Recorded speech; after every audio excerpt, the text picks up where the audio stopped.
Mummy అసలు ఆ శివుడు ఎంత శక్తిమంతుడు.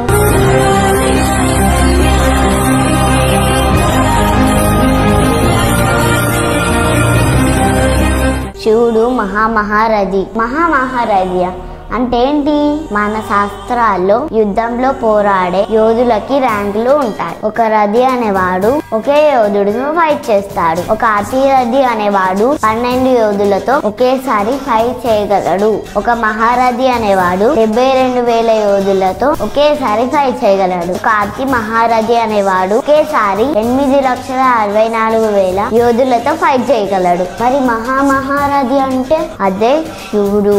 శివుడు ఒకేసారి 24 అతి మహారథులతో యుద్ధం చేయగలడు. అంటే శివుడు ఒక్కడే 20,73,60,000 యోధులని ఒకేసారి చంపగలడు.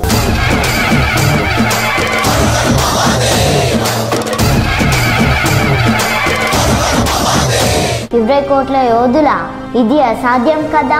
అసాధ్యమా? శివుడికి అసాధ్యం అంటూ ఏమీ లేదు. ఈ 20 కోట్ల అనే నెంబరు మన మనుషులకి శివుడు ఎంత పవర్ఫుల్ అని మనకు ఒక ఐడియా రావాలని రాశారు. కానీ నిజంగా చెప్పారంటే శివుడికి ఉన్న శక్తిలో ఇది జస్ట్ 0.1% కూడా కాదు. శివుడు అనంత వీరుడు, అంతం లేని శక్తి. శివుడు అజయుడు, ఎవ్వరూ ఓడించలేని శక్తి. శివుడు మహాకాలుడు, కాలానికి అంతం తెచ్చేవాడు. శివుడు ఊపిరి తీసుకుంటే లోకాలు పుడతాయి. శివుడు ఊపిరి వదిలితే లోకాలు నాశనం అవుతాయి. శివుడు మూరోకను తెరిస్తే దేవతలే వణికిపోతారు. జై శ్రీ మహాకాల్.